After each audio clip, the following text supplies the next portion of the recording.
So stitching பார்த்துடலாமா? First back பார்ட்டுக்குள்ளத so open பண்ணிக்கோங்க. Back பார்ட்டை ஓப்பன் பண்ணிட்டு இந்த அர்க்கட் போட்டிருக்கோம் இல்லையா? ஸோ ஃபர்ஸ்ட் ஒரு ஃபோல்ட் பண்ணிட்டு நெக்ஸ்ட் இந்த அர்க்கட் போட்டுக்கோங்க. இந்த மாதிரி டபுள் ஃபோல்ட் பண்ணி ஸ்ட்ரைட்டா ஒரு தையல் போட்டு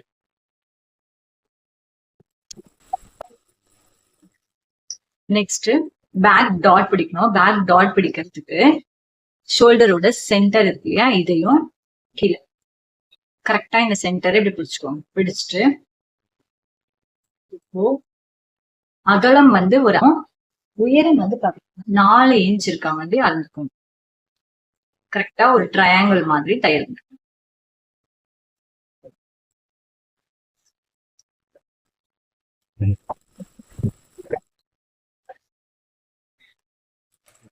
சோ ஒரு டாட் பிடிச்சிருக்கோம். சோ அதே மாதிரி இன்னொரு டாட் பிடிச்சுக்கணும்.